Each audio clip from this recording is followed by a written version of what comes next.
Herkese merhabalar. Kanalıma ve mutfağıma hoş geldiniz. Bugün sizlere bizim ailecek lezzetini çok beğendiğimiz, sizlerin de çok beğeneceğinizi düşündüğüm nefis bir yağlı çörek tarifiyle geldim. Tarifimde kullanmış olduğum malzemeleri videonun açıklama kısmında belirttim. Bu arada beni hangi şehirden izlediğinizi videonun yorumlar kısmında belirtirseniz çok mutlu olurum. Sözü daha fazla uzatmadan hemen tarifimizin yapımına başlamak istiyorum. Yoğurma kabımıza ilk olarak yarım su bardağı ılık sütü alalım. Ardından yarım su bardağı ılık suyu ilave edelim. Üzerine bir dolu yemek kaşığı şekeri ve bir paket kuru instant mayayı ekleyerek şeker çözününceye kadar karıştıralım. Kullanmış olduğum su bardağının ölçüsü her zaman olduğu gibi 200 mililitre, yani evlerimizde olan klasik su bardaklarından. Suyun ve sütün sıcaklığının ılık olması önemli. Ne çok kaynar derecede olsun ne de soğuk olsun. Elimizi yakmayacak derecede olsun. Ardından yarım su bardağı sıvı yağı ve 3 yemek kaşığı yoğurdu ilave ediyorum. 2 tane yumurtanın bir tanesinin sarısını üzerine sürmek üzere ayırıyorum. 2 tane beyazı ve bir tanesi sarısını eklemiş oluyorum. Bu malzemeleri güzelce karıştırıyorum. Diğer tarafta ayrı bir kasede 6,5 su bardağı unu hazırlamıştım. Unu kademeli bir şekilde ekliyorum, her zaman olduğu gibi sizler de aynı şekilde yapın. Çünkü kullanılan un miktarı değişkenlik gösterebilir. Üzerine bir dolu tatlı kaşığı tuzu ekledim son malzeme olarak ve güzelce karıştırıyorum. İlk olarak spatula ile karıştırıyorum. Dilerseniz direkt elinizle de yoğurabilirsiniz tabii ki. Kademeli bir şekilde unu eklemeye devam ediyorum. Yumuşak, ele yapışan bir hamur olmalı. Hamurumuz kesinlikle sert olmamalı. Sert olursa çünkü istediğimiz kıvamda olmaz çöreğimiz. Bunun için unu kontrollü bir şekilde ekleyerek hamurumuzu yoğuralım. Hamuru yoğurmaya başladıktan sonra ve hamur toparlandıktan sonra birkaç dakika boyunca hamurun güzel bir şekilde yoğrulması oldukça önemli. Bu tarz tariflerde hamurumuzu ne kadar güzel, ne kadar uzun süre yoğurursak dokusu o kadar güzelleşecektir. Şimdi yoğurmaya yeni başladım. Görüyorsunuz, yoğurmaya devam ettikçe daha da dokusu güzelleşiyor. Elime yapışan bir kıvamda hamurum. Artık bundan sonra un eklemiyorum. Yoğurmaya devam ediyorum. Ve yoğurmaya devam ettikçe dokusu daha da güzel oluyor hamurumun. Belli oluyor buradan da. Birkaç dakika boyunca bu şekilde yoğurdum hamurumu. Sonrasında yoğurma kasesinin üzerine içerisine yerleştirdim elimle. Temiz olan elimle şöyle düzelttim üzerine. Ve üzerini kapattım. 1 saat kadar oda sıcaklığında mayalandırmamız yeterli olacaktır.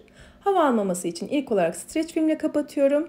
Üzerine temiz bir örtü geçiriyorum. Ve 1 saatte istediğim şekilde mayalandı. Mayalanan hamurumun ilk olarak havasını alacağım. Yapışan bir hamuru olduğu için şöyle bir kesme kartıyla havasını alıyorum. Direkt elimi hamura sokmadım. Bu şekilde daha kolayıma geldi. Hamurun havasını aldıktan sonra tezgahımı biraz unlayarak hamuru tezgaha alıyorum. Hamurun kıvamının güzelliğini şimdi daha yakından göreceksiniz. Şekil almaya oldukça müsait bir hamur. Bu hamurla farklı tariflerde, farklı poğaça tarifleri de yapabilirsiniz. Elbette kıvamı harika oluyor bu ölçülerle. Belirttiğim gibi 6,5 su bardağı unla benim hamurum istediğim kıvama geldi. Hamuru toparladıktan sonra şimdi bezelere böleceğim. Şöyle bir uzun form veriyorum. Sonra 16 eşit parçaya bölüyorum. Yani ortalama mandalina büyüklüğünde bezeler oluşturuyorum. Kestikten sonra bezeleri eşitledim. Sonra elimle yuvarladım ve tezgahın bir kısmına un serptim. Hazırladığım bezeleri oraya aldım. Elimle yuvarladıktan sonra boyutu gördüğünüz gibi mandalina büyüklüğünde. Ne çok büyük ne de çok küçük bezeler.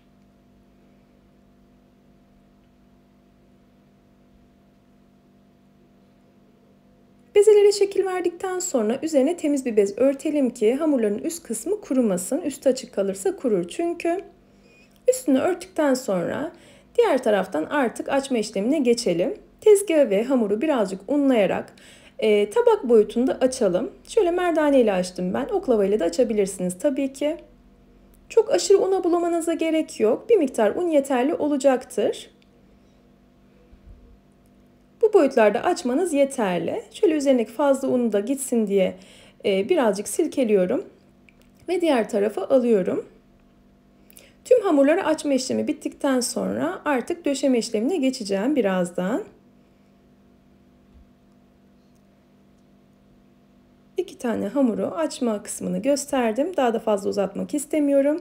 200 gram kadar tereyağı ya da margarini eritelim.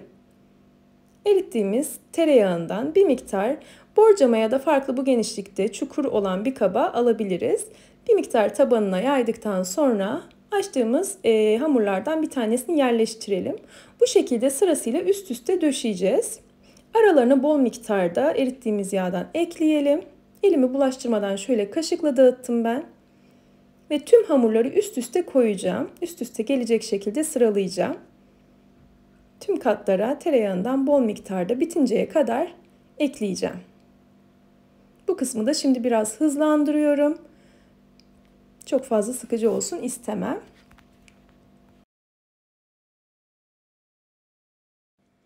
Açtığımız bütün hamurları bu şekilde sıraladıktan sonra en üste son hamurumuzu koyuyoruz. En üstteki hamurun üzerine yağ dağıtmıyoruz. Üzeri yağsız bir şekilde kalacak. Ardından üzerini streç filmle kapatıyorum. Hava almayacak şekilde buzdolabına kaldırarak 20 dakika dinlendiriyorum. Bu şekilde tereyağı birazcık donacaktır ve şekil vermek daha kolay olacaktır. 20 dakikanın sonunda buzdolabından aldım ve hamurumu tezgaha alıyorum. Şekil vereceğim artık. Çok rahat bir şekilde şekil veriliyor çünkü çok yumuşaktı hamurum ve arasındaki tereyağı sayesinde çok rahat bir şekilde elimle açabiliyorum. Bu aşamada elimizle şekil veriyoruz. Dikdörtgen formunda yani kare dikdörtgen arası bir şekilde bir formda şekil vereceğiz. Ortadan inceltmeye çalışarak kenarlarını da incelterek böyle açmaya çalışalım.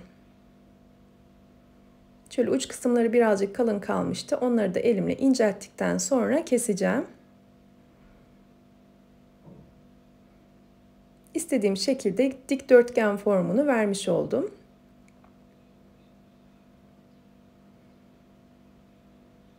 Her yeri eşit kalınlıkta olacak şekilde ayarlamaya çalışıyorum. Sonrasında bir rulet ya da bıçak yardımıyla keseceğiz. Ruletle şöyle 4 parmak kadar genişlikte uzun şeritler oluşturuyorum. Toplamda 8 şerit oluşturmuş oldum. 3-4 parmak diyebiliriz kalınlığını.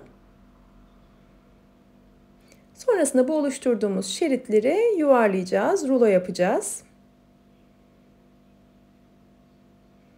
Bu sayede kat kat olacak hazırladığımız çöreğimiz. Arasındaki yağ sayesinde kıyır kıyır olacak. Şekli de lezzeti de muazzam oluyor gerçekten. Ben denediğiniz takdirde çok beğeneceğinizi düşünüyorum. Bütün şeritleri aynı şekilde rulo yaparak saralım.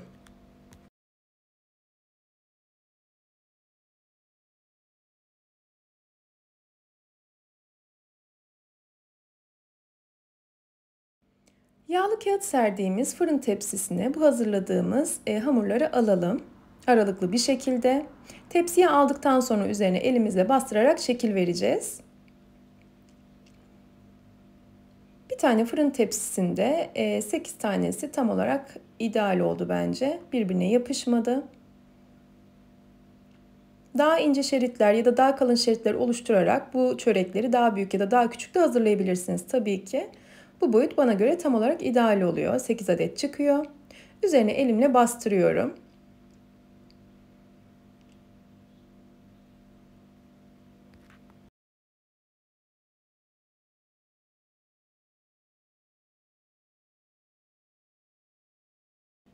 Sonrasında tepsi mayası yapmamız oldukça önemli. Tüm hamur işi tariflerinde söylediğim gibi tepsi mayası yaptığımız takdirde çok daha güzel olacaktır. Çok daha güzel kabaracaktır tarifimiz. Bir 25 dakika kadar üzerine örterek tepsi mayası yaptım. Ayırdığım yumurta sarısına 1 yemek kaşığı kadar süt eklemiştim. Güzelce karıştırdım. Sonra fırça yardımıyla üzerine dağıttım. Tek yumurtanın yetmeyeceğini düşündüğüm durumlarda içerisine bir miktar süt ekliyorum. Böylelikle daha bereketli oluyor. Yumurtanın sarısının bir tanesini içinde kullanmak istedim çünkü o da hamurun dokusunu gerçekten güzelleştiriyor. Üzerine sadece susam ekledim. Dilerseniz susamın yanında çörek otu da ekleyebilirsiniz ya da haşhaş ekleyebilirsiniz ya da sade bir şekilde de fırına verebilirsiniz tabii ki.